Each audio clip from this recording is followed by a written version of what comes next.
না না নাকটা না, আগের যেবার মানে অসুস্থ হয়েছিল, দীক্ষা হলো।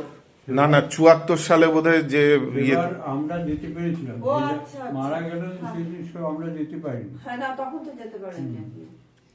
দিয়ে 74 সালে যে হসপিটালে ভর্তি হয়েছিল সেইবার বোধহয়। আমার অতটা সালটা মনে নেই, হুম। কিন্তু মারা যাওয়ার আগে একবার অসুস্থ হ্যাঁ, খুব মানে ডাক্তার প্রায় জবাব দিয়ে দিয়েছিল, এটা আমি হ্যাঁ, শুনেছি। জবাব দিয়ে দিয়েছিল। ও তাই- সেই তোমরা যখন পাকুড়ে ছিলে সেই সময়কার ওই কথা না, বোধহয়। তাহলে ওটা 74 সালে।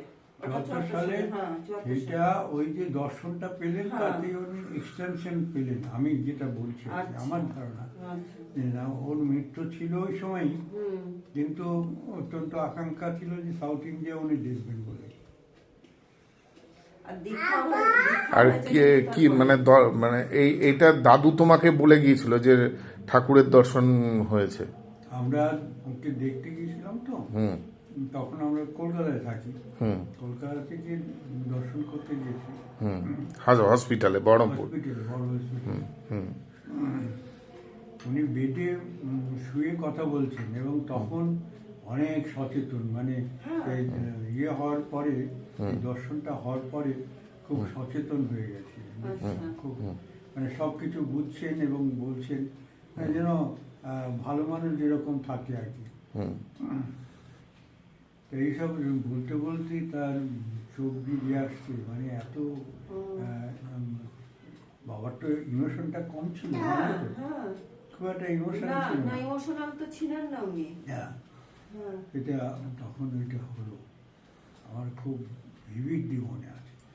আচ্ছা, তো দাদু কিরকম দর্শনটা, ঠাকুরের দর্শন কিভাবে কিরকম ভাবে হয়েছিল?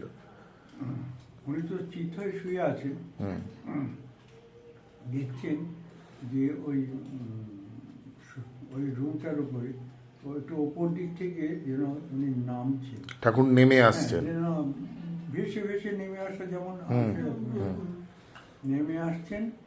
ওর সেই কালো কোট কালো পরা কোট পরা, ওইটা ধুতি পরা আছে, যে- আর ধুতিটা আছে, হ্যাঁ, হ্যাঁ, হ্যাঁ। সব দেখতে পাচ্ছেন।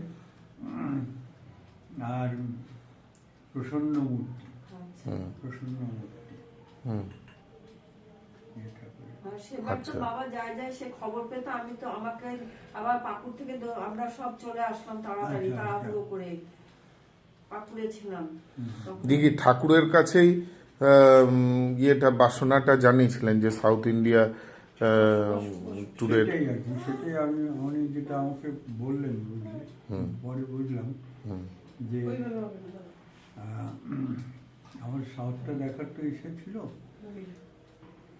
সেটা উনি কিভাবে জানিয়েছিলেন সেটা তো আর অতটা ডিটেল বলেননি, বা আমি জিজ্ঞেস করিনি। তা আমার এই বাসনাটা ছিল, সেই জন্যই আমি তখন ওইটা মনে করলাম যে এক্সটেনশনটা হয়তো হলো আর কি। আচ্ছা, বাবা দীক্ষা হয়েছে তারপরে তো দীক্ষা নিয়েছিলেন না তো বাবা? 75 হয়েছে না? হ্যাঁ? বাহ, 76-এ। 76 ও, আর 77 এ তো বাবা চলেই গেলেন। না না, দীক্ষাটা আমাদের আগে হয়েছে। হ্যাঁ, 75 এ হয়েছে। আমাদের 75। ঠাকুরপো, তপি ঠাকুরপো আর বাবারই হলো প্রথম। আচ্ছা আচ্ছা।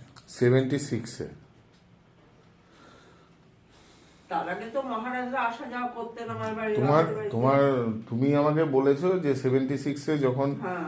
ওদের দীক্ষা হয়, যেদিন তপি কাকুর দীক্ষা হয় সেদিনকে আমাকে কোলে করে তুমি ওখানে হ্যাঁ, উপস্থিত ছিলে। উপস্থিত ছিলাম ইয়েতে, আমাদের বহরমপুর মিশনে। হুম বহরমপুর মিশনে। বহরমপুর মিশনে হ্যাঁ, সারগাছি মিশন। সারগাছি, sorry। তখন তো বহরমপুর মিশন ছিল না। হ্যাঁ, বাহ, বহরমপুর মিশনে কখনো দীক্ষা হয় না, দীক্ষা হয় না, সারগাছিতেই হয়। এখনো অবধি হয় না। সাবসেন্টার। হ্যাঁ, বহরমপুর মিশনে অত জায়গা নেই যে বহরমপুর মিশনে দীক্ষা হবে। লোকজন আমাদের বহরমপুর মিশন থেকে বরাবরই আমাদের লোকজন আসা যাওয়া